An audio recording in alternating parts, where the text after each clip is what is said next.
Og så vi da fremme ved den store finalen på 3000 meter. Nå det A-finale som står for døra. Masse spennende løpere her. Vi spent på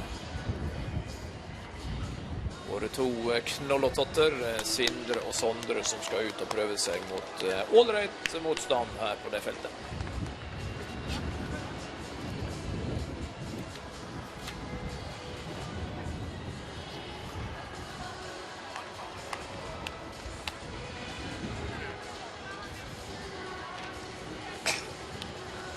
Naturligvis ha fartsholdere også her, som jeg ser. Sondre Nordstadmoen, flott comeback i år, allerede sprunget en fin 10 000 meter.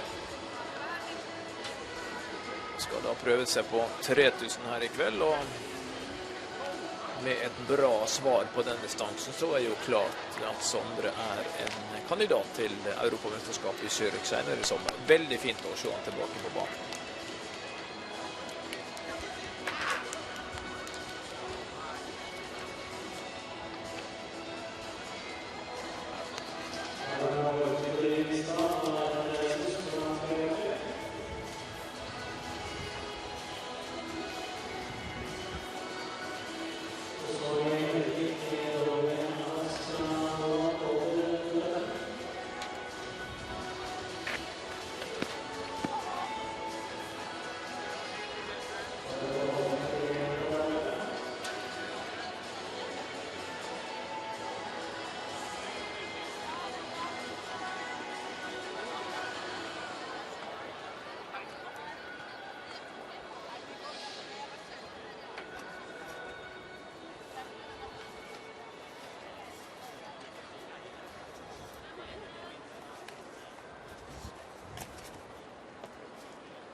Ikke noe klaff heller i fjerde omgang for Obst. Samtidig som Semen Postniakov står klar i høyde.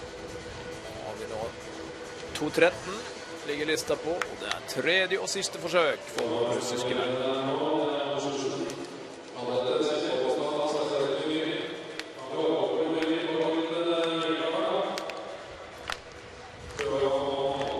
Men det var sjanseløst, for å si det rett ut. Samtidig som det også gikk et spydkast som heller ikke fløt særlig langt.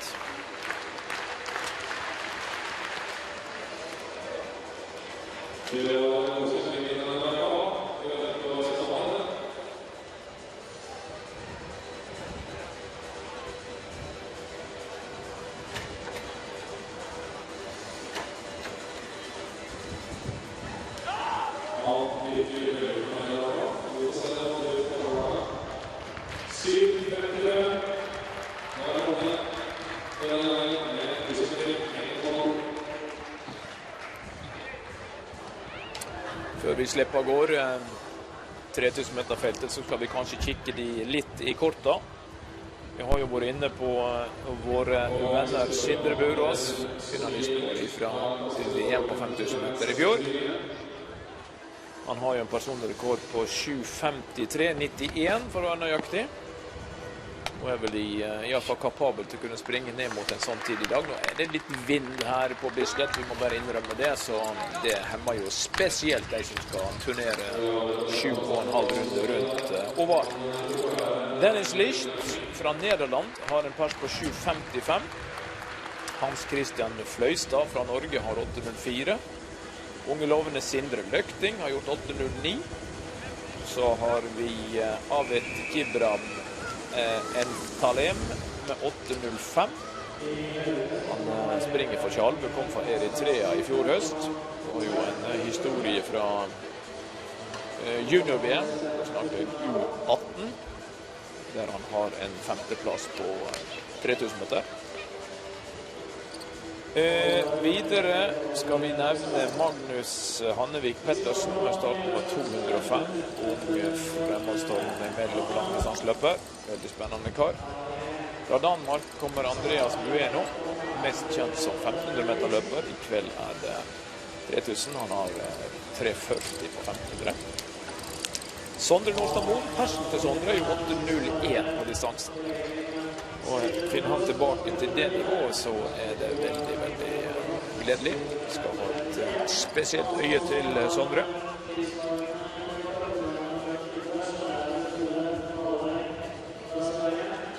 Videre har vi Tom Erling Kårbø. Vi har Morten Melde, vi har Jørgen Frostbø og Erik Ude Pedersen, som også en spennende kar naturligvis på 3000 meter. Så har vi Johannes Alme også fra Bekkelaget.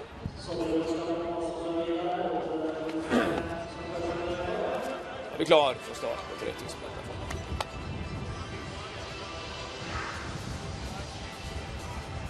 Og utenfor bildet så vi i gang. Samtidig som lengdekonkurransen pågår for fullt.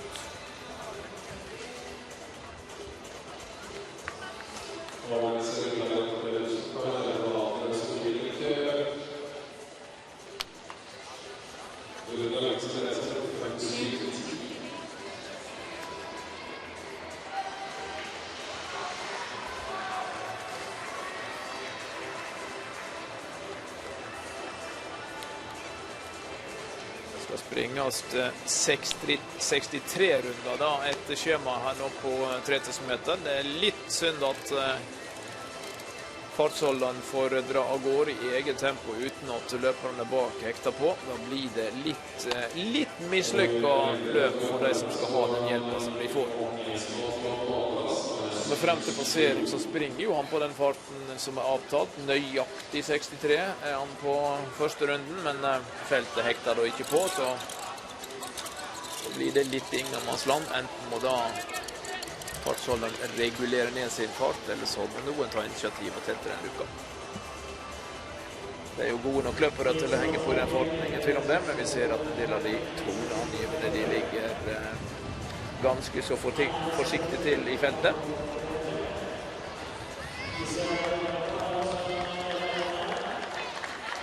Vi ser Sindre der i den blå drakta midtveis eller i siste halvdel av feltet. Sondre noe lenger fremme.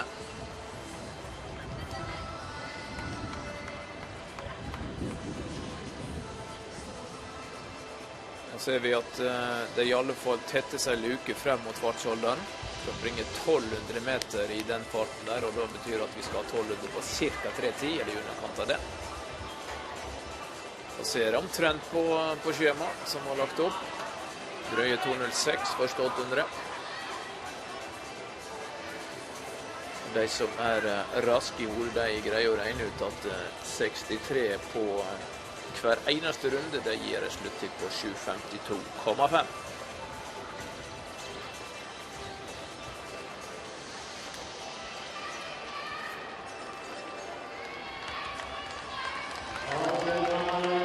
Ligger som perle på en snorløper nå. Det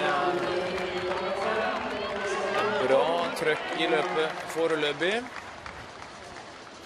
Så ser jeg jo da også under 2.40, og det betyr at foreløpig så tempo på under 8 blank tempo. Men da spørs det, når fartsholderen gir seg nå etter plan i alle fall på bortre langside, kommer frem til 1200 meter passering, så har han gjort jobben.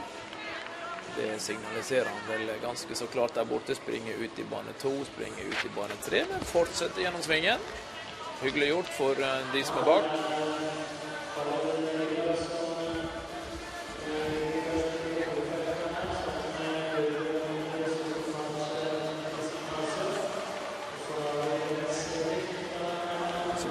Opplevelse med Halen som vant. Tom Bayers her på Bislett for mange år siden. Vi jo tilbake rundt 1980. Da var fartsholder og fikk en såpass bra luke at han tenkte ja, her kan jeg like å springe til mål og vinne løpet det gjorde.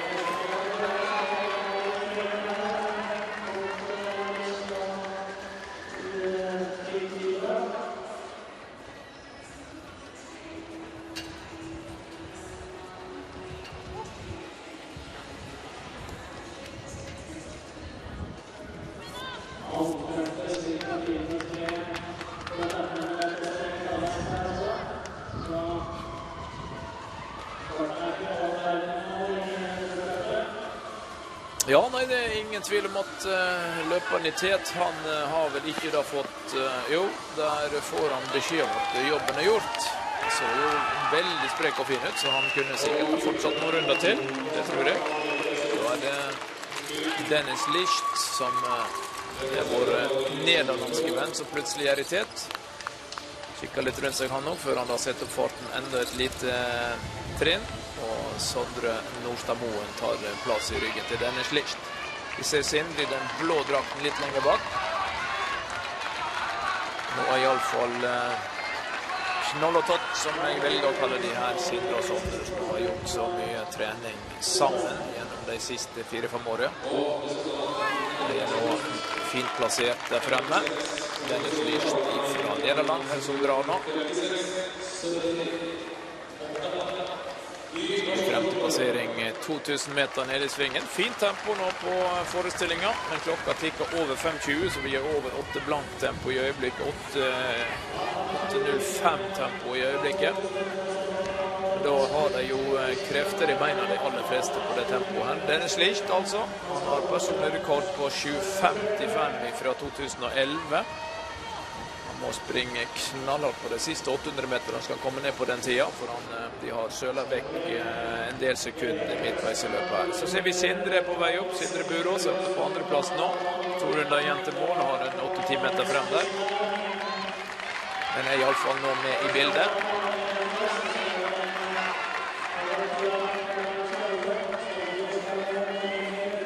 Dennis Licht har 10-12 meter, og nå ser det ut som Sindre Burås har bestemt seg for at de må gjøre et ordentlig initiativ her for å prøve å hente inn igjen Hollenden, og det gjør han også der borte nå. Han skal ned i svingen, og så er det 600 meter igjen.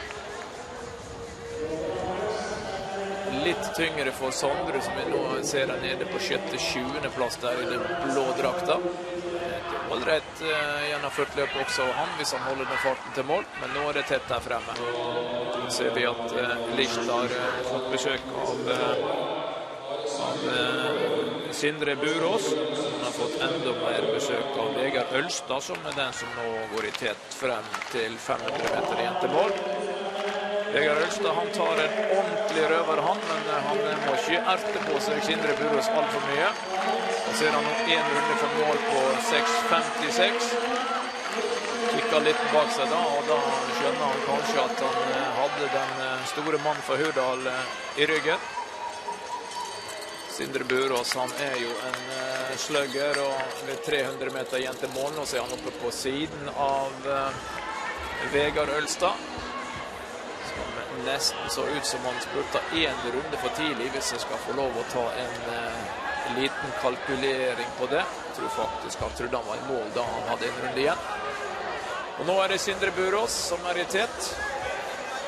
Vi ser at Nederlanden Dennis Licht også måtte strekke åpen der.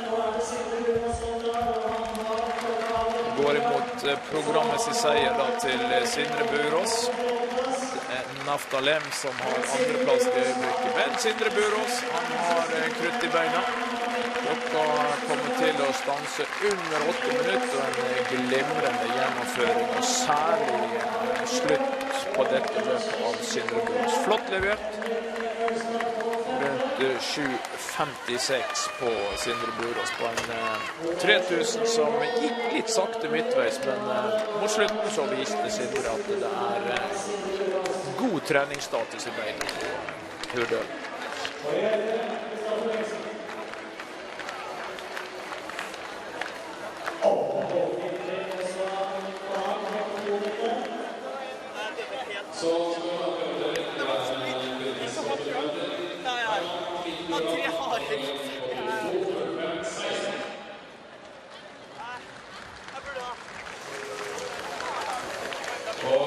Da er vi tilbake ved høydestativet. Her ligger det en utslitt 3000 meter løper fra Ullensaker Kisa. Og forhåpentligvis bra nå.